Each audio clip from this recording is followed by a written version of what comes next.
Aku merasa bersalah saat aku dengan hati-hati menidurkan Nadifa di atas kasur. Ingatanku malah berkelana pada Bilqis. Terlalu singkat waktu untukku memusnahkan kenangan 4 tahun bersama mantanku itu. Lebih merasa bersalah lagi saat tadi memarahi Nadifa karena dia menghindar saat aku minta hakku, padahal aku juga tak begitu menginginkannya. Nadifa berbaring sambil menatapku. Dia mungkin saja menunggu aku melakukan sesuatu. Saat aku berusaha menjamahnya, wajahnya mulai menegang, seperti melihat opening film horor. Aku melirik ke arah cermin memastikan wajahku tak seperti genderuwo. Dan saat meneliti pantulan cermin, sangat yakin bahwa wajah ini mirip Giorgino Abraham. Tapi kenapa Nadifa masih takut ya? Kamu gak usah tegang ya, aku akan pelan-pelan. Apa yang barusan aku katakan? Kalimat itu muncul dengan sendirinya. Aku malah merasa jadi om-om ngajakin bocah untuk asik-asik. Terlebih aku salfok sama gambar SpongeBob yang nyengir ke arahku. Dan lebih kampretnya lagi, gambar itu memenuhi piyama Nadifa. Diva, lain kali kamu jangan pakai baju tidur ini lagi ya, pintaku pada Nadifa. Loh kenapa? Mas kan gak suka sama SpongeBob. SpongeBob kan karakter yang baik. Iya, aku gak suka lihat dia anteng nyengir di tubuhmu. Makanya kamu harus buka baju sekarang juga. Aku berkata seperti itu sambil membuka kancing bajunya. Bodohnya Nadifa, saat aku membuka pakaiannya, dia malah meraih ponsel yang ada di nakas, mengetik sesuatu dengan tergesa-gesa dan mengabaikanku, bahkan mengabaikan dirinya sendiri yang hanya pakai bra. Aku tersinggung lah. Baru saja pemanasan, dia malah ribut main HP. Tanggal berapa sekarang? Apa dia mau berburu diskon bulanan? Aku merebut ponsel Nadifa dengan kasar. Terbelalak saat aku sadar Nadifa membuka Google dan di sana tertulis doa bersenggama dengan suami. Aku mengembalikan ponsel itu pada Nadifa. Nih, kamu baca dulu kalau gitu. Aku yang baru tahu ada doa bersenggama, diam saja. Kalau tanya hal itu sama Nadifa, khawatir akan dikatai tidak pernah sholat Jumat. Mungkin materi itu pernah dibahas, tapi kebetulan aku lagi mengantuk. Mas Ken sini, mau baca doa sama-sama? Atau Mas Ken udah hafal doanya ya? Aku tidak berkata jika aku tidak hafal karena gengsi. Tapi kepalaku mendekat ke arah ponselnya untuk membaca bersama Nadifa. Baru selesai dari kamar mandi, aku pun meraih pakaian yang berada di dalam lemari. Aku memakainya sambil menatap ke arah Nadifa yang masih terlelap tidur. Dia nampak kelelahan. Biasanya dia bangun lebih awal dariku. Semalaman dia mengeluh perih dan berdarah. Setelah itu aku izin tidur duluan. Di saat dia masih duduk di atas kasur sambil meringis. Dan aku tak tahu dia tidur jam berapa.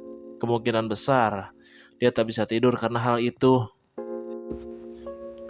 Untuk itu aku putuskan khusus hari ini aku yang buat sarapan. Membiarkan dia sedikit tidur lebih lama. Mengembalikan energinya yang terkuras malam. Aku akan bangunkan dia jika sudah masuk waktu sholat subuh. Kamu sudah bangun? Tanyaku saat menyelesaikan membuat sarapan untuk sendiri. Aku tahu dia tak akan mau sarapan terlalu pagi. Sarapanmu belum aku buatkan. Gak apa-apa, aku suka mules isi perut jam segini. Kalau minum susu hangat, suka mules juga nggak? Kalau enggak, aku akan buatkan untukmu. Gak usah mas, aku bisa buat sendiri kok. Nadifa melangkah mendekati rak tempat gelas lalu menuangkan susu coklat. Aku sempat memperhatikan cara dia berjalan berbeda dari biasanya. Ada sensasi yang berbeda saat aku menyadari hal itu. Meletakkan tangan di dada, masa iya aku deg-degan cuma karena dia sudah memberikan hal yang berharga pada dirinya untukku. Aku tak ingin lebay. Tapi degup jantung ini malah berpacu tak beraturan. Aku menarik dan menghembuskan nafas, mengatur degup jantung supaya lebih stabil. Tanpa kusadari, Nadifa sedang melihat ke arahku. Mas Ken kenapa? Punya asma? Tanya dia polos. Aku yakin dia tidak sedang bercanda. Wajahnya nampak menanti sebuah jawaban. Aku sehat jasmani, rohani, termasuk tensi darah, kadar gula, semuanya normal. Nadifa tersenyum, seolah aku objek yang lucu. Padahal aku bicara sedikit ngegas tadi, dan dia tidak tersinggung. Dia seperti air dan aku seperti api. Aku lega, ada kesempatan bagi kami untuk menjalani pernikahan yang baik jika saling melengkapi. Walaupun aku tak tahu ke depannya akan seperti apa. Semoga aku bisa cepat melupakan Bilqis sepenuhnya, supaya tidak melukai hatinya lagi. Pokoknya jangan sampai Nadifa tahu bahwa sebagian hatiku masih ada di tempat lain. Aku lelah, bersandar di sofa adalah caraku membuat keadaan tubuh ini kembali baik. Sudah jam 9 malam, ada sedikit masalah dengan bisnisku, sehingga aku pulang larut seperti ini. Menghabiskan lebih banyak waktu hanya untuk berdiskusi dengan para karyawanku. Dahulu, biasanya Bilqis menjadi tempat diskusi yang baik jika ada masalah dengan pekerjaan. Dia wanita yang cerdas, aku sering mengikuti solusinya saat baru merintis usaha pertama kali. Sayangnya, kali ini aku kehilangan tempat berbagi keluh kesah. Nadifa hanya lulus SMP.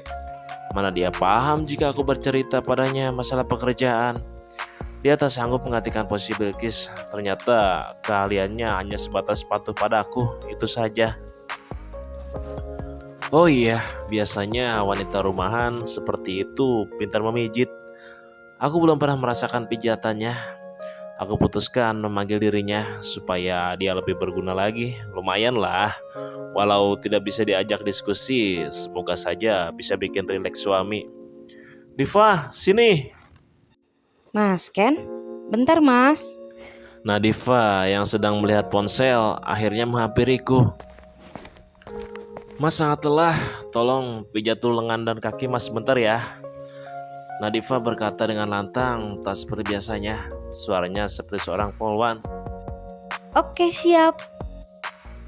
Aku mengusap puncak kepala Nadifa saat dia mendekat hendak memijatku. Kamu kenapa? Tidak biasanya semangat sekali seperti ini. Nadifa mulai memijat kakiku.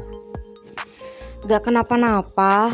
Aku hanya bahagia aja bisa menemani mas saat kelelahan seperti ini. Akan aku pastikan tubuhmu segera membaik mas. Gila. Hatiku mulai kacau mendengar dia berkata seperti itu. Tidak menyangka dia dengan jujur mengatakannya. Dan tunggu dulu, sebaiknya pijatannya harus segera dihentikan. Bukan karena tidak enak, tapi aku malah menginginkan hal lain yang lebih saat tangannya yang lembut menyentuh kakiku. Dia semalam mengeluh perih. Apa tidak masalah ya jika aku gempur lagi malam ini?